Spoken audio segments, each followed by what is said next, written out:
Ryo kwizerwa umuntu nashaka kuba umwepiskopi aba yifuje umurimo mwiza.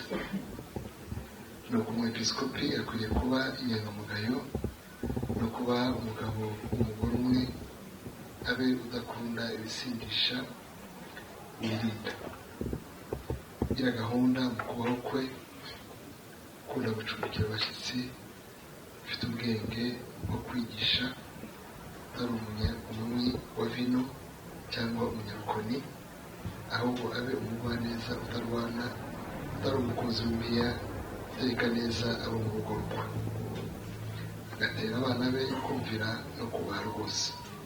Mbese utazi guteka abo mu rugo rwe yabasha ate kurinda itorero ry'Imana? Kandi ntakwiriye kuba uhindutse umukristo vuba kugira ngo atikakaza akagwa agakirwaho iteka Satani yakiriweho.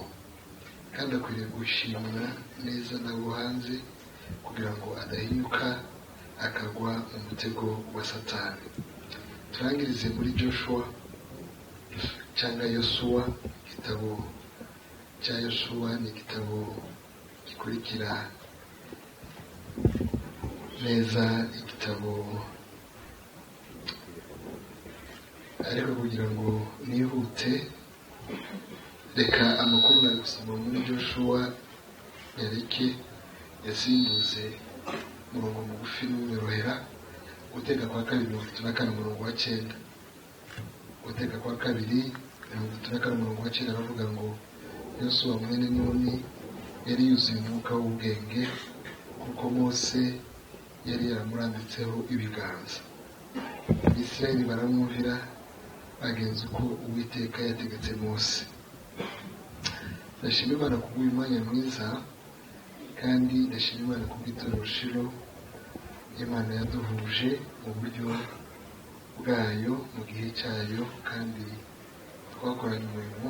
Ndibuka ubwa mbere basura bari bakiri hariya nyine mu Gakijiro, hari nko muri 2011. Icyo gihe nari mvuye kwiga mu Bubiligi, sinzi ko connection ubanza ari abantu mu Bubiligi baduhuje, niko ndibuka uza kubasura hariya itorero ritangiye. Mbona itorero ryiza rimeze neza ririmo umwuka w'Imana, ariko usanga ari wowe n'umukobwa. Rero gusanga ari wowe n'umukobwa ntabwo cyari ikibazo. Ni mu bantu bemera yuko Imana yahamagaye abagabo n'abagore. Itorero Shungi ryafunzwe yatangiwe n'umuntu wari ukiri umukobwa. Ubu ni itorero riri mu bihugu 147, rifite amatorero agera mu 80,000. So urumva ryatangiwe n'umugore. Icyo gihe ari umukobwa witwa Aimé Sampo Macpherson, ngira ngo bose miliyoni arabizi. Abazi itorero rikomeye yatangiye yitwa Angelus Temple, niyo paruwasi yacu ya mbere iba California mu mujyi wa Los Angeles. Niho yatangiye gukora umurimo w'Imana, kandi urumva ko waguswanira n'ahandi henshi. Hari ibihugu bimwe usanga hari amatora agera mu 30, igihugu kimwe gusa, nko muri Indonesia muri Biswahili, igihugu kirimo Abasilamu benshi, ariko byaravutse. Nashatse kuvuga ngo nasanzwe ari umukobwa ntibyanteye ikibazo, kuko njyewe ndi mu itorero ryatangiwe n'umudamu, ariko mu mucyo wacu ko nabonaga ibintu bimeze, nabonaga bitazamworohera, kubera yuko hari ukurwana na culture. Ndashima Imana yuko mu gihugu cyacu abadamu n'abakobwa Imana yakinguye imiryango, barimo bakora umurimo ukomeye. Mufashe gukomera Imana amashyi. So ndatinze ku buryo twakonekse, turi inshuti, ngira ngo ntiharaye ibyumweru 2 abwirije n'iwacu. Bivuga ngo turatumirana, ndabasura byinshi. Now natekereje ikintu mvuga, numva navuga amagambo makeya ashingiye kuri ijambo ry'Imana muri ibi minota nsigaranye. Ndavuga gusa amagambo meza 2. Ijambo rya mbere ni n'inama ngira abagenzi banjye, bamwe n'inshuti. Nanze kubavuga kuko ngiye kubavuga harabo navuga cyane kubera connection nyinshi, n'abandi ntavuga cyane kubera yuko tutaramenyana cyane, ariko baje mu murimo bure tugiye kumenyana bose, kandi dufatanye muri byinshi. Amagambo 2 gusa. Ijambo rimwe ni ijambo rivuga ngo umuntu niyifuza kujya muri uyu murimo ngo azaba yifuje umurimo mwiza. Nicyo iya kabiri uvuge ngo nubwo ari mwiza ni umurimo ukomeye. Nayo magambo yo mvuga gusa ni umurimo mwiza ariko bamwe babibona ko ari mwiza, abandi bakabona ko atari mwiza kubera yuko utoroshye. Ndibuka niyo Imana impamagara yampamagaye mu buryo budasanzwe. Ndibuka muri 2005 mu kwezi kwa gatanu nibwo nakonekise n'umusiyoneri waje gutangira itorero nyobora none duhura n'abafashije gukora amasitati. Nyakorera abantu benshi n'abapotre benshi n'abakorera amasitati y'amategeko maze kuyakora nari ngo turatandukanye. Sohotse arambwira ngo ndagaruka arambwira ngo wambwiye ko udufasha amasitati ariko Mungu akarambwira yuko uzayobora itorero. Namureba navuga nti ubanza umuzungu ushaje afite ibintu atumva. Ariko nambwira okay, niba ari Mungu akubwiye tell him to tell me. Nambwira nanjye numva Umwuka avuze, navuga nanjye nzabyumva. Nari mu rusengero nkunda Resurrection Church kabisa, ntuje n'umwana wo mu rugo yo gusengayo kandi urumva nari ntuye kure Kimironko ariko Ibisagara, ariko nkaza biki nkaprevinga nkaza ngashima n'Imana nkavuga ni Imana hari igihe nasengaga ndafite imodoka, niba mfite imodoka nta mpamvu yo kutajya hari. Turakomeza aratubwira ngo tumare amezi 5 tutaratangira itorero dusengana. Noneho akadutumira muri fellowship, tumara amezi 5 turi imiryango ine, tujya duhura kabiri mu cyumweru, tugafata amasaha tukaganira tugasenga. N'abakorera amatike barayajyana kugeza umunsi yavuze ni noneho amezi 5 akwashize ukwezi kwa gatanu tugomba gutangira itorero, tujyane amasitati mu murenge. Tujyanye amasitati mu murenge, nge wari wayateguye, baratubwira ngo muzanye amasitati ariko nta bayobozi barimo. Barambwira ni rero kubera yuko ari wowe nayakoze, emera tugushiremo, itorero nimara gutangira abantu bazaza bakore. None nibamara kuza gukora nibwo abayobozi bazazamo. Ntibyanyoroye kuko nisigaranye ibyumweru 3 ngo ngiye gukora doktora mu Bubiligi. Urumva nemera ko tamporerema banshiramo muri leadership kuko nari ngo mu byumweru tudaba nagiye nzagaruka nkomeza muri church yanjye. Cyantangaje nuko namaze kugenda mbere yuko ngenda tugiye dutangira hafi yaho ntuye. Tumaze gutangira hafi yaho ntuye, madame yaramaze kumenyera iyo fellowship ayisigayemo ngarutse mu biruhuko mu mezi 3 nyirango cyangwa ne yakurikiye munsi umwe mu nama basaba ko umuyobozi mukuru w'urusengero. Ntibyanyoroheye n'akanyicuro 3 kugeza aho twari tucyanye avuga ngo uyu murimo ni mwiza, sinzi impamvu wawanze. Ndacyavuga ngo ni umurimo mwiza. Umuntu niyifuza kuba umukozi w'Imana, umwepiskopi cyangwa umushumba, azaba ahisemo umurimo mwiza. Ndavuga ndetse kumbwiye ngo ni umurimo mwiza, sobanurira ni mwiza gute? Yewe narakoze imyaka myinshi muri justice, muri minisiteri y'ubutabera, naragiye mpura n'imanza z'abashumba, z'amatorero, z'imitungo, z'ibibanza, z'ubuyobozi. Narageze ahantu nkabona nzajya nisengera ariko sinshaka kwegera muri ibi bintu. Rero ambwiye ngo uyu murimo ni mwiza wembere, namubwira nti sinshobora siko byumva.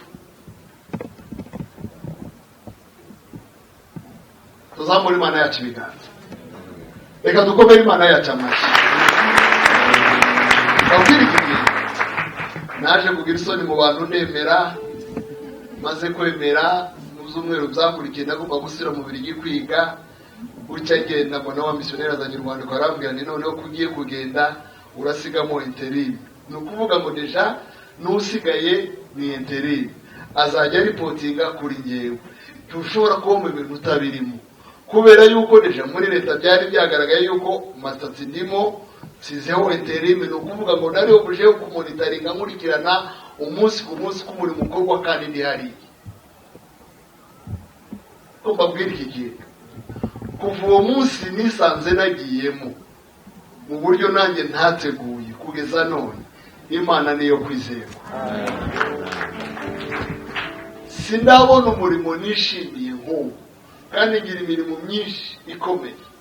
Hari ibyo nyobora mu gihugu, hari za kaminuza zitabarika nigishamo, no muri Amerika ngira ngo no mu kwa mbere zajya kwigishayo, mvuye mu Bwongereza kwigisha mu kwa 9 Oxford. Ibitangaza sinabitekerezaga, ariko nta murimo ndahabona umeze nk'uwo gushumba, kuko indi mirimo ni professional, uyu nguyu ni vocational. Indi mirimo dutanga ibyo dufite, muri uyu murimo dutanga ubuzima. Nabonye imiryango yongera guhagarara, nabonye ubuzima bwongera kugaruka, nabonye ibyishimo bigaruka mu bantu kubera uyu murimo. Ndashaka kubabwira ngo iyi nkoni nimuyifata neza, harimo ubuzima bw'abantu benshi. Ni umurimo mwiza nisizaho, ni munsi zavuga ubundi buhamya. Ijambo rya kabiri, ni umurimo mwiza ariko utoroshye, ugoye, utakwishoboza.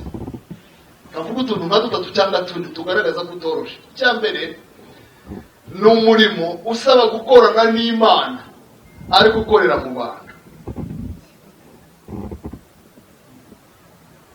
Nta kintu kigoye nko kumva Imana ntibwira abantu ko mwavuganye, hanyuma ukajya kubwira abantu ngo mwavuganye n'Imana batayireba. Ni nacyo kibazo gikomeye Mose yagize, kiracyakomeje nanone. Mose yari yarahamagawe n'Imana, Mose yari yarateguwe n'Imana. Mose Bibiliya avuga ngo yanze kwiswa umwana w'umukobwa wa Farawo, ngo yemera kujya kubabazanwa n'ubwoko bw'Imana. Bivuga ngo yagiye atazi ko azakomera ngo ayobore, hanyuma amaze kugenda asanga Imana iramwibikiye, irabanza iramureka kugira ngo imucishe bugufi. Yari amaze imyaka 40 atozwa kuyobora, atozwa gusimbura Farawo. Muri Egypte habaga ikintu cyitwa succession matrilinéaire, no kuvuga ngo umwana wo kumukobwa niwe wazunguraga ubwami. Ariko Imana iramutoza imyaka 40 irangiye, Imana ibona natangira gukora muri ziriya mbaraga, azatekereza yuko ari byo yatojwe, azibonamo imbaraga ziwe. Imana yemera yuko afata indi myaka 40 ajya mu butayu. Hari igihe uyu murimo tugeza mu butayu. Ibuka 2007 sinigeze ngira imirimo mibi, sinigeze mbura akazi. Narangije ishuri 99 mu kwezi kwa 11, mu kwezi kwa 12 ngirwa directeur muri ministeri binyuze mu nama minisitiri. Urumva yuko natangiriye, nibo kazi kanje ka mbere natangiriyeho. Kuva icyo gihe kugeza none nagize chômage y'amezi 2. Muri icyo gihe natangiye umurimo w'Imana. Zageze gute? Ngira ngo hari ubutayu Imana yajyanagamo bishaka kunyigisha. Nibuka mbere yuko biba nararyamye, Imana inza muzo zirambwira ngo ngiye kukwereka ibintu bizagutunga niwemera kunkorera. Inyereka ibiti byo mu ishamba bya kimeza, irambwira ngo uzarya imbuto ziva muri biriya biti. Inyereka ubuki bwo mu ishamba butari ubungubwo mu biti b'abantu boroye.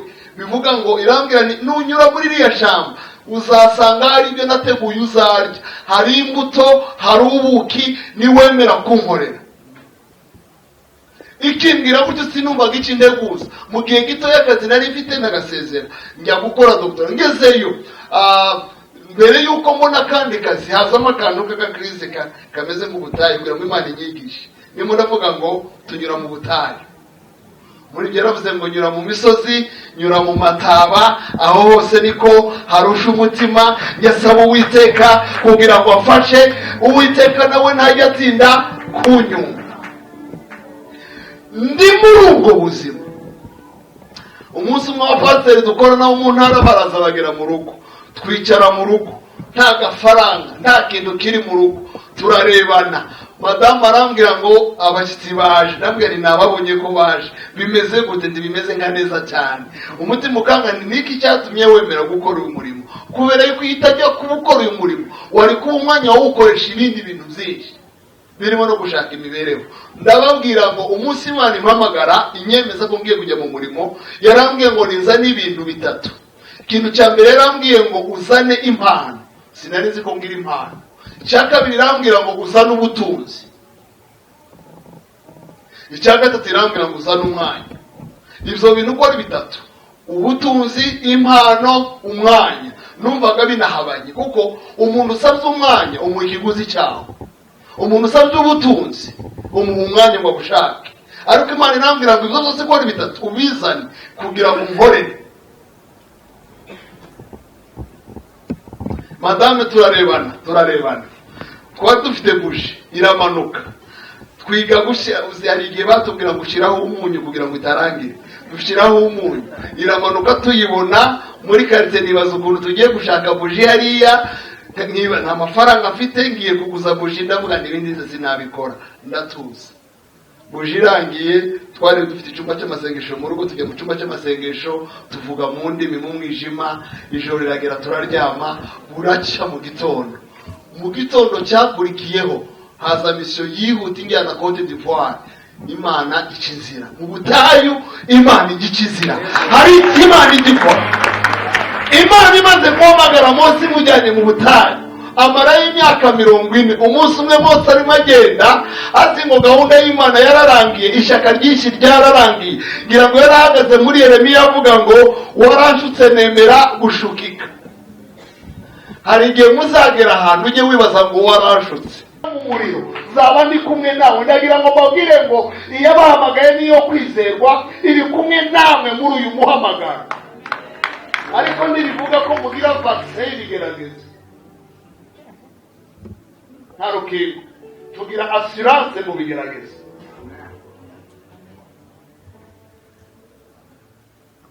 Mose amaze imyaka 40 mbere yategurwaga kuba hero, amaze kwigishwa gukomera, nyuma yigishwa kuba zero, ageza ahantu ari ubusa. Arimo arireba mu ntama za Yetro, akireba akareba afite yiwarayibura. Umunsi umwe arimo agenda abona igihuru kirimo kirasha, ngira ngo ntiyazite kuko ari mu butayu. Aravuga ngo igihuru gusha n'ibisanzwe, yarabimenyereye. Imidiyani gusha ku bihuru ni nko muri California urahazi, imiriro igiva from nowhere ikazamuka bakazimya, siko bimeze ra ni bisanzwe.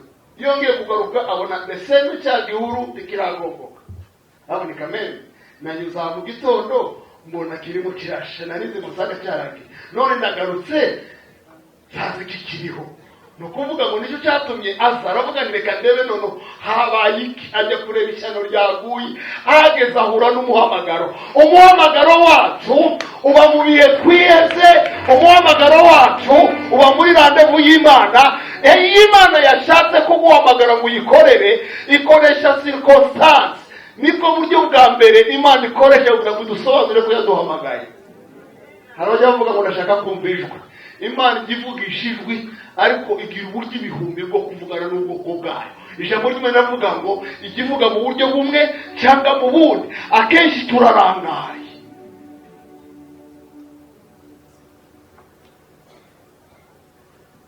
Mose ahageze, Imana iramubwira ngo nabonye gutaka k'ubwoko bwanje, numvise gura simbivugaho cyane. Nibwo Imana yamuhamagaye atangira kuyikora. Nashatse kubabwira ngo ikintu gikomeye nashatse kuvuga niki navuze ngo uvugana n'Imana hanyuma ukorana n'abantu.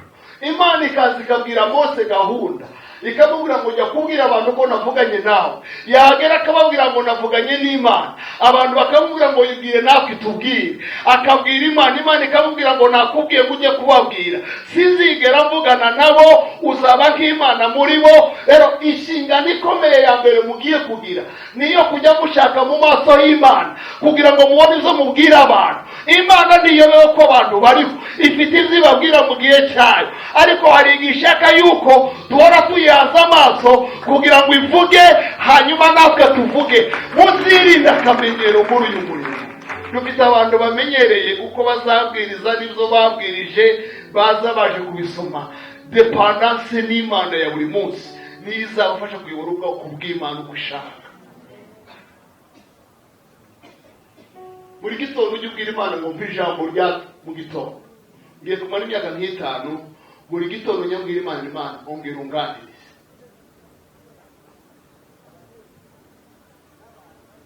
Ukuvuga ngo niba bavuganye n'Imana witeze ko abantu batazazumva, kuko kandi intambara ziba kure, ziva mu bantu bahafi, abajama aho muvugana sibyora Miriam na Aroni bahita bahagurwa abana, ariko wowe ni gute ufite inenge zitatu? Inenge ya mbere wakuriye iwacu tukuzi, inenge ya kabiri washatse umunyamahanga, inenge ya gatatu wowe utazi no kuvuga ngo wavuganye n'Imana. Uvugana n'Imana gute kandi wowe wenyine? Mose agenda abwira Imana, noneho habaye igitangaza, intambara yatangira umuryango wanjye, uyu muri mu gihe intambara tutarasegewe nk'abashumba twara abana beza twese. Abapotre bari abana beza, ba Fidele bari abana beza, ba Olivo bari abana beza, ba Inosa bari abana beza. Iyo bamaze kugusengera abantu bose ngira ngo barabaguteza. Intambara zizanwa n'umuhamagaro ni ngombwa. Yesu yaravuze ngo mbasize misi ariko ndiburabisi, isi zabanga nk'uko yanyanze, zoba igitangaza isi dukunze dukorera Imana. Arwe ngo simbasabiye ngo muyivemo, ngo ahubwo ndabasabiye ngo muyirindirwemo. Turindirwa mu ntambara, Imana yacu iraturinze. Babwire iki kintu, tugomba kuba ku isi tutarabisi, turinzwe n'Imana. Umwumbati uba mu butaka, urya ubutaka, wo mu butaka, uryama mu butaka, uzukira mu butaka. Iyo ukuyemo usanga n'umweru, ntusa n'ubutaka. Imbaraga zirinda umwumbati ukaba mu butaka, ntuse n'ubutaka, zorinda umukozi w'Imana akaba mu isi ntiyanduzwe nayo, ntase nayo, ntavuge nkayo, ntarebe nkayo, ntagende nkayo, ntakore nkayo. Reka dukomere Imana yacu amashyi.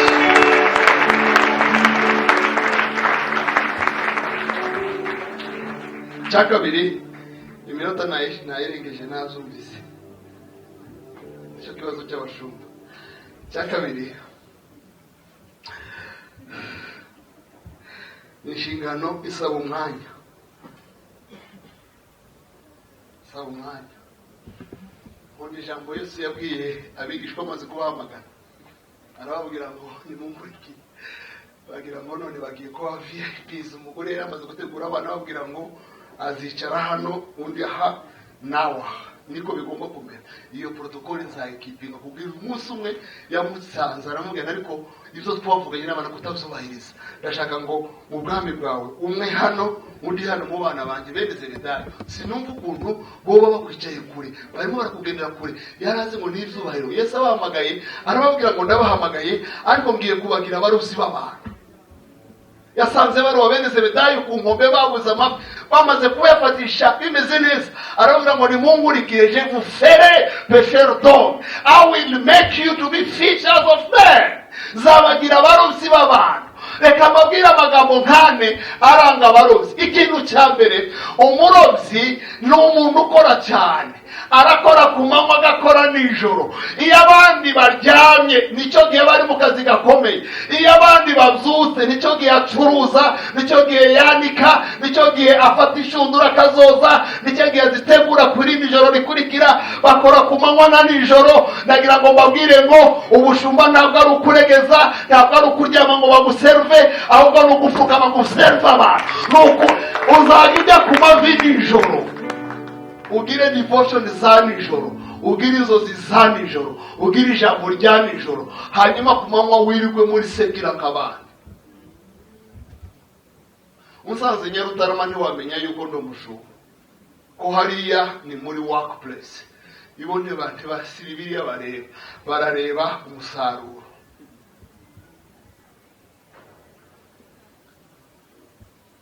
Cya kabiri kirangabo abarobyi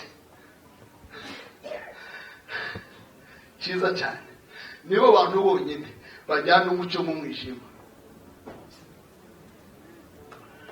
Ntibajye baroba hari ukwezi, ntibajye baroba inyenyeri za cyane, bajye baroba mu mwijima. Nuko ngo Yesu yarababwiye ngo kubera yuko muri abarobyi, ngira itabaza mugende mujye kumurika ahatabona. Ikibazo dufite rero ubu, abantu ntibagikunda gukora uwo murimo, barashaka kuroba muri aquarium aho abandi barobeye. Nyamara abashumba rero ni ukugira ngo twohereze abantu bajye hanze. Yesu arabwira ngo ntawe gutware bose mu isi no mu ijuru, ngo nuko nimugende muhindura abantu bose kuba abigishwa, mubigisha, mubabutegura. Umurimo usaba ko tujyana umucyo mu mwijima. Niyo mpamvu yababwiye ngo muri umucyo w'isi, ntimugomba kwicara hamwe ngo aba bategereze babagere. Oya, mujyane umucyo mu mwijima. Rero mugiye nico ni ukuvuga ngo mugiye kurwanaga n'imbaraga z'umwijima. Nicyo bivuga, ni ukuvuga ngo Satani n'abadayimoni umunsi umwe baje kuri Yesu baramubwira ngo tuvuze amagambo nk'anga abadayimoni baragenda. Arababwira ngo ntimwishime yuko abadayimoni babumviye, mwishime yuko ibitabo byanyu amazina yanyu yanditswe mu gitabo cy'ubugingo. Bivuga ngo turajya gukora umurimo w'Imana hanze. Cyangwa gatatu abarobyi. Pasiteri munyumve cyane, niryo jambo rikomeye nashaka kugeraho soza. It's a teamwork job. Nta sole murobyi ubaho, nta mukereza ushatse gukoresha indowani. Abarobyi bose bakorera muri timu, ni itsinda. Hari abagashya, hari abavoma amazi yaje, hari abafata ifi, siko? Hari abatwaye amatabaza bajyana, bakora on accord. Nta muntu n'umwe ugomba gusobaganya. Iyo umwe asobaganyije, umuyaga urabahitana. Ni ukuvuga ngo icyerekezo cy'umuyaga gisaba ko bagashya muri direction imwe, bagomba gukora imirimo imwe. Ni ukuvuga ngo uyu murimo muje gukora ntawe uzawukora wenyine, nta pasiteri wenyine ubaho, nta pasiteri udakorana n'abandi. Ikibazo dufite rero nuko usengera abashumba babaha inshingano aho kuza ngo mwuzuzanye bakaza basandaza. Yesu yaravuze ngo udafatanya nanjye arasandaza. Reka mbabwire bashumba beza Imana ihamagaye, muze gushyigikira vision, muje gukora mu mwami n'umwe, ubwami ni bumwe. Mujye muba, she's still the senior pastor. So ni umuzeyi mumwumve. Imana nimubwira umushigikire mu cyerekezo kimwe. Abarobyi buriya baramwe ngo ikintu gikomeye abarozi bagomba gukora, ngo nibo bantu ba mbere bagomba kwitwararika kubera umuyaga, kubera n'ibyo bashaka mu mazi ifi. Ngo buriya bagomba kurinda ibicucu byabo. Iyo umurobyi amuvize nabi, igicucu cye kigahita kijya mu mazi, ifi zibona ko zatewe, fini. Ni ukuvuga ngo bagomba gucana itara ku buryo igicucu kidasakuriza amafi, kitagaragara. Umuntu nahitamo izi nshingano azaba ahisemo umurimo mwiza. Basubije muri Timoteyo ngo agomba kuba hari qualifications. Biriya rero biri muzo tugomba kwitwararika. Uko tugenda, uko tuvuga, uko tubayeho. Umuntu ashobora kuba umushumba mu rusengero ari umupagani mu kazi. Umuntu ashobora kuba umushumba mu rusengero ari umurwanyi muri karitsiye. Umuntu ashobora kuba umushumba mu rusengero ari kaceri mu mudugudu no mu isibo yaho. Mwitwararike. Nuko rero abantu bajye bategeza ko muri abakozi b'Imana, abagaragu bisumba byose. Jambo rikomeye twasomera avuga ngo Yoshua yagiraga umwuka w'ubwenge. Ntabwo ari ishuri rikomeye yigiyeho, ntabwo ari Harvard, ngo kubera ikiganza cya Mose. Kubera ikiganza cya Mose yagiraga umwuka w'ubwenge. Ndashaka kubabwira ngo iki kiganza umushumba agiye kubashyiraho kizahindura ubuzima bwanyu, kigira umwuka w'ubwenge. Kubera ikiganza cya Mose ngo abantu baramwumvira, ariko bamwumvira kubera Imana yari muri Mose. Nimugera ikirenge mu cye akagera ikirenge mu cya Pawulo, Pawulo yakigeze mu cya Kristo. Ubuzima bw'iri torero n'ubw'umujyi wa Kigali n'ubw'abanyarwanda n'abanyamahanga buzahinduka. Imana ibahe umugisha. Imana amashyi ku ijambo ryiza tubwiye, inkuru nziza. Imana imuhe umugisha. Amen.